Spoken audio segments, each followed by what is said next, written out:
করেন এই পৃথিবীর বাইরে কোনো অদৃশ্য শক্তি রয়েছে, এক রহস্যময় শক্তি যা আমাদের চারপাশে ঘুরে বেড়ায়, যা অনুভব করা যায় কিন্তু চোখে দেখা যায় না?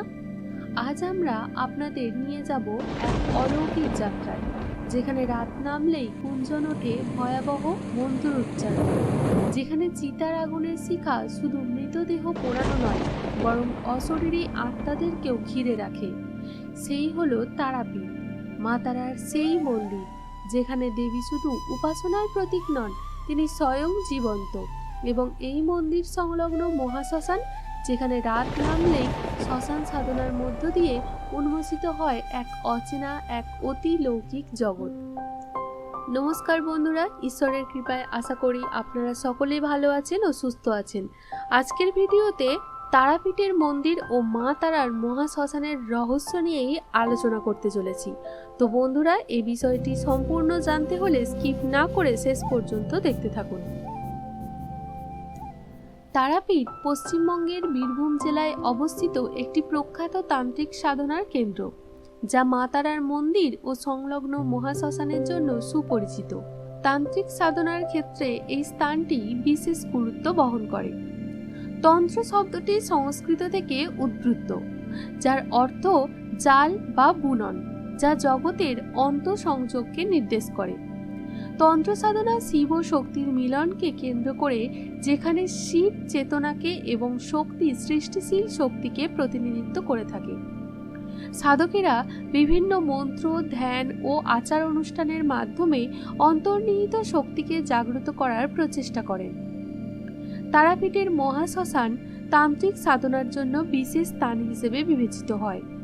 এখানে সাধকেরা শ্মশানের শক্তিকে কাজে লাগিয়ে আধ্যাত্মিক উন্নতি সাধন করেন। বাবা খ্যাপা, যিনি পাগল সন্ন্যাসী নামেও পরিচিত ছিলেন, তারাপীঠের মহাশ্মশানে তীব্র সাধনা করে মা তারার কৃপা লাভ করেছিলেন তিনি। তার জীবন ও সাধনা আজও তান্ত্রিক সাধকদের অনুপ্রেরণা জাগায়।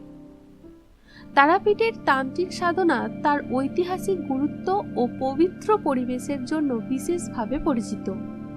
সাধকেরা এখানে এসে আধ্যাত্মিক অভিজ্ঞতা অর্জন করেন এবং মা তারার কৃপা লাভের আশায় তন্ত্র সাধনায় লিপ্ত থাকেন।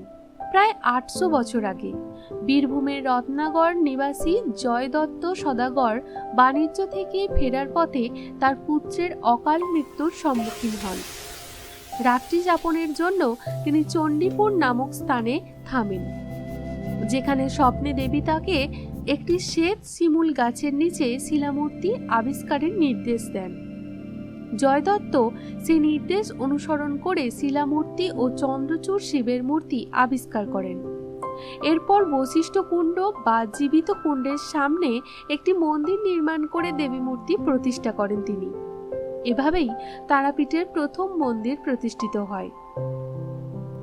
সময়ের সাথে সাথে জয়দত্তের নির্মিত মন্দিরটি জীর্ণ হয়ে পড়ে। আনুমানিক 1743 খ্রিস্টাব্দে এরোর গ্রামের পত্তনিদার রামজীবন রায়চৌধুরী মন্দিরটির পুনর্নির্মাণে উদ্যোগী হন। তিনি প্রজাদের কাছ থেকে সংগৃহীত খাজনার অর্থ দিয়ে মন্দিরটি পুনর্নির্মাণ করান।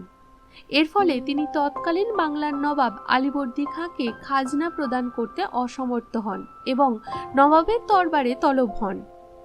রামজীবন সত্যতা প্রমাণ করতে সক্ষম হলে নবাব তার সততা থেকে খাজনা মকুব করেন। পরবর্তীকালে মাল্লালপুরের জমিদার জগন্নাথ রায় মানত করেন যে তার মনোবাঞ্ছা পূর্ণ হলে তিনি মন্দিরটির পুনর্নির্মাণ করবেন। তারা মায়ের কৃপায় তার ইচ্ছা পূরণ হলে তিনি 1818 খ্রিস্টাব্দে 15 এপ্রিল মন্দিরটি পুনর্নির্মাণ করেন। এছাড়াও তিনি চন্দ্রচূড় শিবের মন্দির, মায়ের বিরামখানা, ভোগঘর এবং ভান্ডার ঘর নির্মাণ করেন। বর্তমানে মন্দিরটি লাল ইট দিয়ে নির্মিত উত্তরমুখী আটচালা স্থাপত্যের উদাহরণ। মন্দিরের দেওয়ালে মোটা এবং উপরের অংশে ধনুকাকৃতি খিলান রয়েছে। চারচালার উপরে 4টি ছোট চূড়া এবং প্রধান চূড়ায় তামার পতাকা সহ ত্রিশূল স্থাপিত। প্রবেশপথের খিলানে মহাভারত ও রামায়ণের বিভিন্ন দৃশ্য খোদিত রয়েছে। গর্ভগৃহে দেবী তারার মূর্তি প্রতিষ্ঠিত রয়েছে। 2023 সালে মন্দিরের গর্ভগৃহের মেঝে ও দেওয়ালে মার্বেল বসানো হয়। বেদির সংস্কার এবং অভ্যন্তরীণ অংশে রঙের কাজ করা হয়। সংস্কারের সময় মা তারার মূর্তিকে পার্শ্ববর্তী শিব মন্দিরে স্থানান্তরিত করা হয়েছিল। সংস্কার শেষে মূর্তিটি পুনরায় মূল গর্ভগৃহে প্রতিষ্ঠিত হয়। তবে ভক্তদের মা তারার দর্শন করার সুযোগ অনেকেই আছে, কিন্তু স্পর্শ করার অনুমতি দেওয়া হয় না। মা তারা তান্ত্রিক উপাসনার একটি গুরুত্বপূর্ণ দেবী। তান্ত্রিক আচার অনুষ্ঠান দেবীর মূর্তিকে স্পর্শ করার নির্দিষ্ট নিয়ম ও বিধানের অধীন, যা শুধুমাত্র প্রশিক্ষিত সাধক বা পুরোহিতদের জন্যই প্রযোজ্য। সাধারণ ভক্তদের দ্বারা মূর্তি স্পর্শ করলে আচার অনুষ্ঠানের পবিত্রতা ও শুদ্ধতা নষ্ট হতে পারে বলে মনে করা হয়। পুরাণ মতে যখন ভগবান শিব তার দেহ কাঁধে নিয়ে তাণ্ডব নৃত্য করেছিলেন, ভগবান বিষ্ণু তার সুদর্শন চক্র দ্বারা সতীর দেহ খণ্ড খণ্ড করে দেন। যেখানে যেখানে সেই অংশগুলি পতিত হয় সেখানেই শক্তিপীঠ গঠিত হয়। তারাপীঠ সেই শক্তিপীঠ যেখানে দেবী সতীর তৃতীয় নয়ন বা তৃতীয় চক্ষু পতিত হয়েছিল। মা তারাকে এখানে নয়নতারা বা তারাদেবী নামে পূজা করা হয়। শিব এখানে অক্ষয়ানন্দ নামে পূজিত হন। শক্তিপীঠের তালিকায় অনেক সময় তারাপীঠের উল্লেখ স্পষ্টভাবে পাওয়া যায় না, কারণ কিছু প্রাচীন তালিকায় বীরভূম জেলার ফুল্লরা শক্তিপীঠকেই স্থান দেওয়া হয়েছে, যেখানে সতীর ডান চোখ পড়েছিল বলে উল্লেখ আছে। তবে তন্ত্র সাধক ও স্থানীয় ভক্তদের মতে তারাপীঠ ও শক্তিপীঠ হিসেবেই পূজিত হয় এবং এর আধ্যাত্মিক গুরুত্বও অপরিসীম। তারাপীঠে প্রতিষ্ঠিত মা তারার মূর্তি অন্যান্য দেবীর মূর্তির তুলনায় অনন্য। মা তারার গায়ের রং কৃষ্ণবর্ণ। তিনি শিবের বুকে বসে আছেন এবং তার জিহ্বা বাইরে বেরিয়ে আছে। এই মূর্তির আকার তান্ত্রিক ও গুহ্য আরাধনার প্রতীক। এই মন্দিরের সঙ্গে মহাশ্মশান ঘনিষ্ঠভাবে যুক্ত, যা তন্ত্র সাধনার জন্য অত্যন্ত গুরুত্বপূর্ণ স্থান। বহু সাধক এখানে কঠোর সাধনা করেছেন, যাদের মধ্যে বাবা খ্যাপা বিশেষভাবে প্রসিদ্ধ। বহু সাধক এখানে সিদ্ধি লাভের জন্য কঠোর তপস্যা করেছেন। এই মহাশ্মশানকে অত্যন্ত পবিত্র এবং অলৌকিক শক্তির কেন্দ্র বলে মনে করা হয়। বলা হয় মা তারা এখানে স্বয়ং উপস্থিত থেকে ভক্তদের কৃপা প্রদান করেন।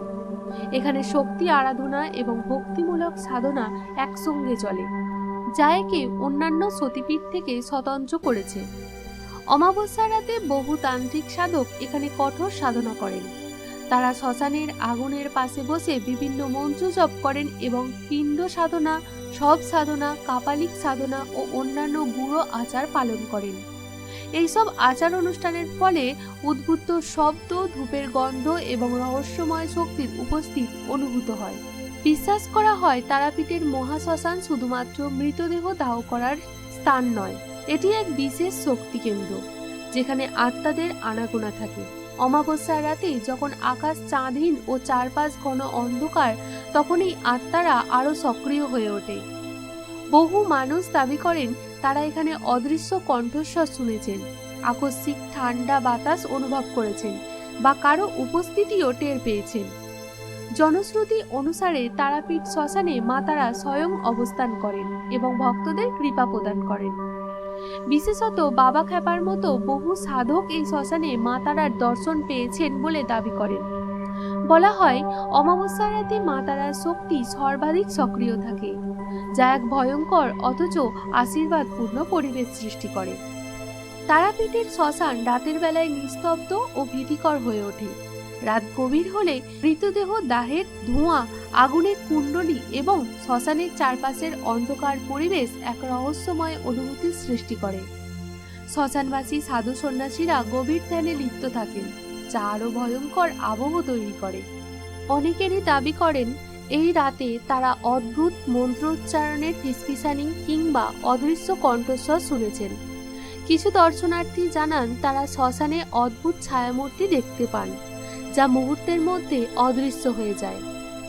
বলা হয় অমাবস্যার রাতে সাধকরা অলৌকিক ক্ষমতা অর্জনের জন্য কঠোর সাধনা করেন এবং অনেক সময় তারা অলৌকিক কার্যকলাপ প্রদর্শনও করেন। তারাপীঠ শুধুই কি এক তীর্থস্থান নাকি এক অলৌকিক শক্তির আধার? একদিকে মা তারার অপার কৃপা, অন্যদিকে মহাশ্মশানের রহস্যময় শক্তি। এই দুয়ের মেলবন্ধনেই তারাপীঠ এক অনন্য তন্ত্রভূমি, প্রাচীনকাল থেকে আজ পর্যন্ত বহু সাধক এখানে এসেছেন, কেউ কৃপা লাভ করেছেন, কেউ রহস্যময় শক্তির সম্মুখীন হয়েছেন। রাতের অন্ধকারে শ্মশানের নিস্তব্ধতার মাঝে আজও শোনা যায় সেই অতি প্রাকৃত ধ্বনি। অনুভূত হয় এক অজানা শক্তির উপস্থিতি। আপনি যদি কখনো তারাপীঠে যান তবে অনুভব করবেন সেই গভীর শক্তির স্পন্দন। কিন্তু সতর্ক থাকুন, কারণ কিছু রহস্য চিরকাল রহস্যই থেকে যায়। রহস্যের পর্দা এখানেই শেষ, কিন্তু তারাপীঠের গল্প এখনো চলবে।